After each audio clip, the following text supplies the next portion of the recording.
Welcome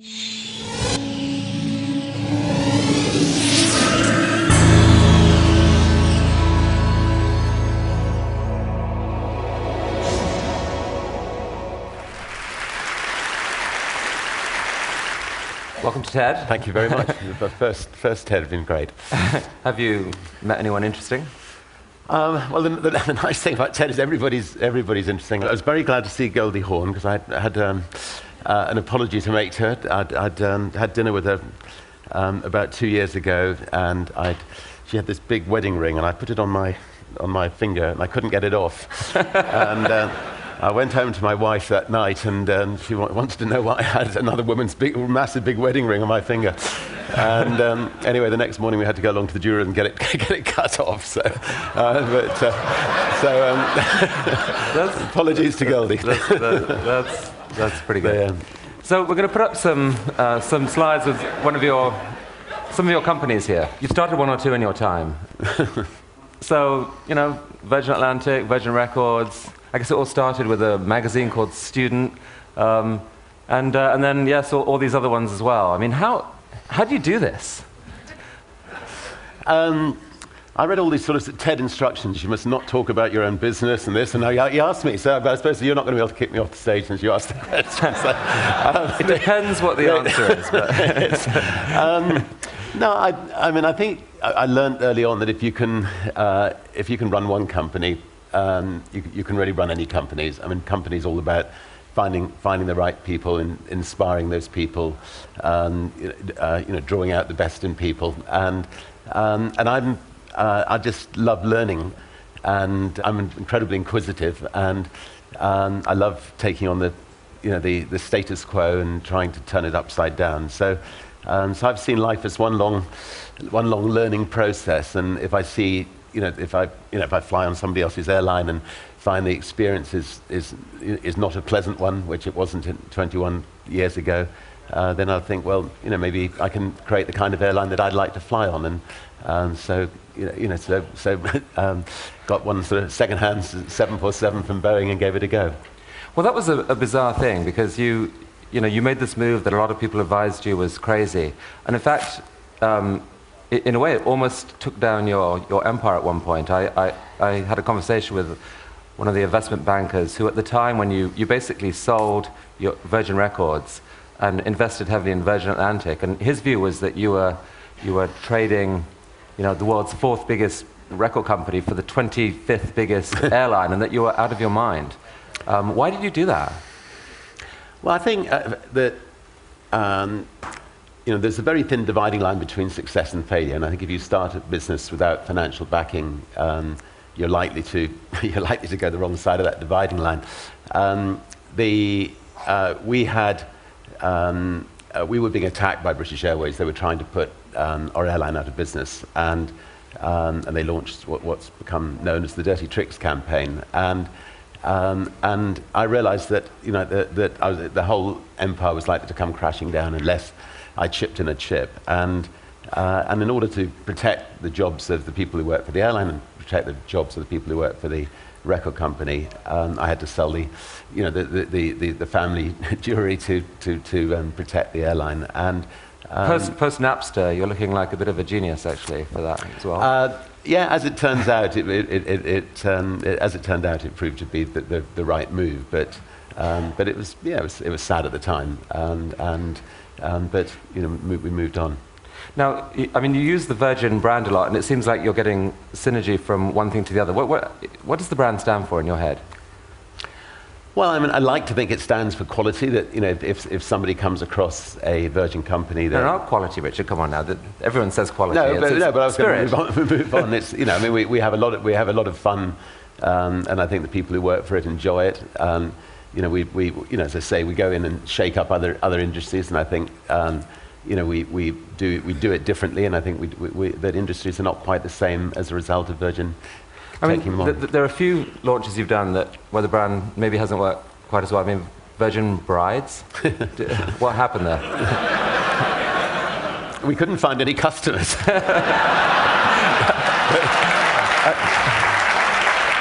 I was actually also curious why. I mean, I think you missed an opportunity with your condoms launch. You called it Mates. I mean, couldn't you have used the Virgin brand for that as well? Virgin no longer, or something. Again, we may have had problems finding. I mean, often when you launch a company and you get customer complaints, you can deal with them. But about 3 months after launching the condom company, I had a letter of complaint, and I sat down and wrote a long letter back to this lady apologising profusely, but obviously there wasn't a lot I could do about it.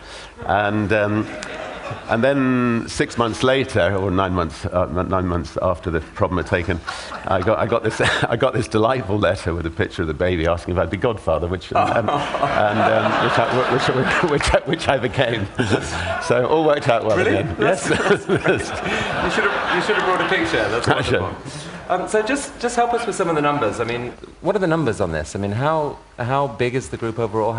What's total revenue? It's about $25 billion now in total. And how many employees?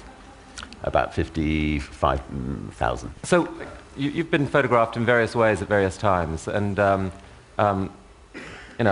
never worrying about putting your dignity on the line or anything like that. What was that? Was that real? Yeah, it was launching a megastore in Los Angeles, I think. No, I mean, I think... Is that your hair? No. What was that one? Dropping in for tea. Okay. Brilliant. That was quite fun. That was a wonderful car boat launch. Oh, that car that there was a Tedster invented that, I think. Could you still pause on that one, actually, for a minute? It's a tough job, isn't it? I mean, it is a tough job. You know, when I first came to America, I used to try this with employees as well, and they have these different rules over here. It's very strange. I have the lawyers say you mustn't do things like that. But I mean, speaking of which, tell us about Pammy. We launched. Mistakenly thought we could take on Coca-Cola, and we launched a cola bottle called the Pammy, and it was shaped a bit like Pamela Anderson. But the trouble is, it kept on tipping over. But designed by Philippe Starck, perhaps? Of course. So we'll just run a couple more pictures here. Virgin Bride, very nice. So stop there. This was, you had some award, I think. That was, 25 years earlier, we'd launched the Sex Pistols, God Save the Queen, and I'd certainly never expected that 25 years later that she would actually knight us, but somehow she must have had a forgetful memory, I think. But. Well, God saved her, and you got your just reward, and that's. I mean, do you like to be called Sir Richard, or how? Nobody's ever called me Sir Richard. Occasionally in America, I hear people saying Sir Richard and think there's some Shakespearean play taking place, but nowhere else anyway. Okay. So I mean, can you use your knighthood for anything, or is it's just? No,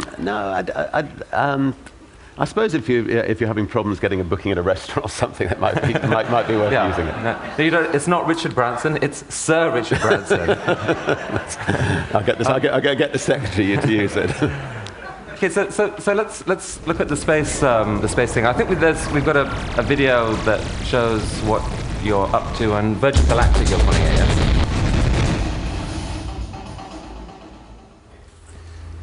So that's the Burt Rutan designed spaceship. Yeah, it'll be ready ready in 12 months, and then do 12 months extensive testing, and then 24 months from now, people will be able to take a ride into space. Now, this interior is Philippe Starck designed. Philippe has done quite a bit of it, the logos, and he's building the space station in New Mexico, and basically he's just taken an eye, and the space station will be one giant eye. So when you're in space, you ought to be able to see this massive eye looking up at you, and when you land, you'll be able to go back into this giant eye. But he's an absolute genius when it comes to design. But you didn't have him design the engine. Philippe is quite erratic, so I think he wouldn't be the best person to design the engine. No. He gave a wonderful talk here. Yeah, no, 2 days ago. Well, some people found it wonderful. Some people found it completely bizarre. But I personally found it wonderful. He's a wonderful enthusiast, which is why I love him. But so, you've always had this exploration bug in you. Have you ever regretted that? Many times. I mean, I think with the sort of ballooning and boating expeditions we've done in the past, I got pulled out of the sea, I think 6 times by helicopters. So, and each time I didn't expect to come home to tell the tale. So, so in those moments, you certainly wonder what you're doing up there. Or what was the closest you got to? I mean, when did you think this is it? I might be on my way out. Well, I think the balloon adventures were each one was each one actually. I think we came close, and I mean, first of all, nobody had actually crossed the Atlantic in a hot air balloon before, so we had to build a hot air balloon that was capable of flying in the jet stream, and we weren't quite sure, when a balloon actually got into the jet stream, whether it would actually survive the 200, 220 miles an hour winds that you can find up there.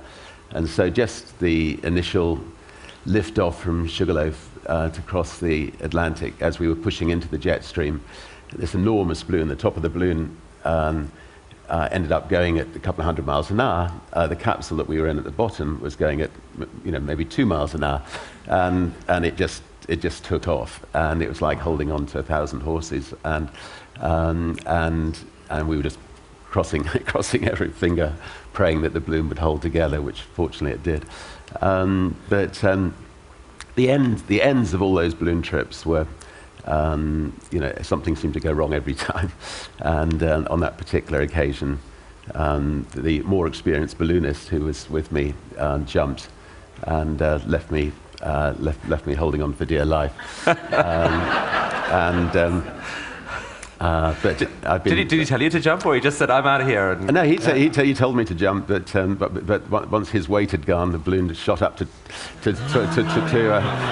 12,000 feet, and I put on. And you inspired an Ian McEwan novel, I think. Wow. And I put on oxygen masks and stood on top of the balloon with my parachute, looking at the swirling clouds below, trying to pluck up my courage to jump into the North Sea, which. And it was a very, very, very lonely few moments. But anyway, we managed to survive. Did you jump, or did it came down in the end? Well, I knew I had about half an hour's fuel left, and I also knew that the chances were that if I jumped, I would only have a couple of minutes of life left. So I climbed back into the capsule and just desperately tried to make sure that I was making the right decision, and wrote some notes to my family, and then. Climbed back up again, looked down at those clouds again, climbed back into the capsule again, and then finally just thought, there's a better way. I've got this enormous balloon above me is the biggest parachute ever. Why not use it? And so I managed to fly the balloon down through the clouds, and about 50 feet before I hit the sea, threw myself over. And the balloon hit the sea and went shooting back up to 10,000 feet without me. But it was a wonderful feeling, being in that water. And what did you write to your family? Just what you would do in a situation like that. Just and I love you very much, and I'd already written them a letter before going on this trip, which just in case anything had happened. But fortunately they never had to use it. Your companies have had incredible, PR value out of these heroics for years, and until I stopped looking at the polls, you were sort of regarded as this great, hero in the UK and elsewhere. And I mean, cynics might say, this is just a smart business guy doing what it takes to, execute his particular style of marketing.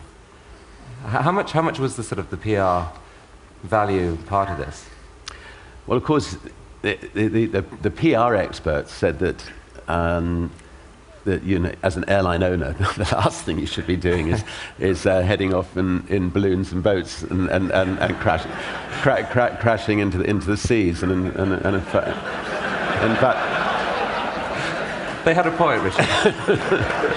In fact, I think our airline took a full-page ad at the Times saying, come on, Richard, there are better ways of crossing the Atlantic. So, I mean,